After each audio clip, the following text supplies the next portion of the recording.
Time for What the Farage, and Britain's migrant crisis has plunged to terrifying new depths, with the Daily Mail revealing that last year alone, at least 19 suspected terrorists were able to enter the UK on small boats and cannot be deported due to human rights laws.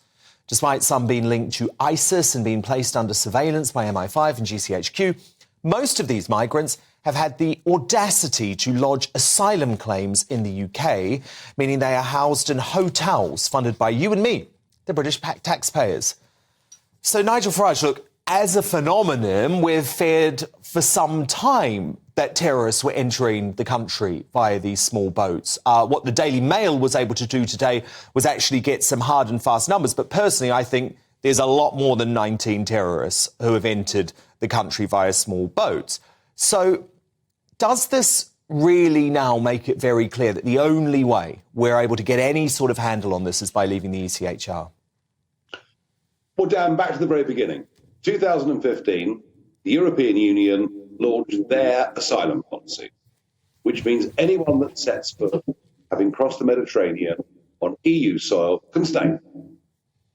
ISIS, in 2015, said very clearly indeed, they would use these routes to get their operatives into Europe.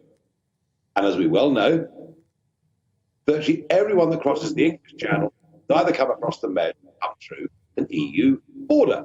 So it is quite rational and logical to assume, and it was right from the start. And when I was going out into the English Channel, lockdown, I said two things. One, huge come, no one believed me. And two, it would be a threat to our national security.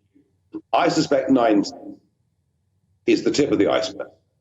You know, people coming from Syria, surely what is everybody, that's duty of government, protect the country and its citizens. We totally and utterly failed. And even when we do discover them, we can't deport them to part of the ECHR. And horrible though this story is, it will boost, in my opinion, the campaign for us to leave the ECHR. The problem is that Rishi Sunak at the moment won't contemplate it. But political survival is a marvellous thing.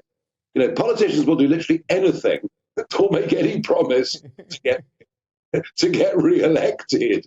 And I think we on GB News need to be actually a bit tougher than we've been on this. I think it's our duty now as a channel to lead a campaign, an education campaign, a political campaign on this issue to get the Tory party to change their position on ECHR. And I think we're the only people, the only game in town, frankly, at the moment that can push this, and we need to do it.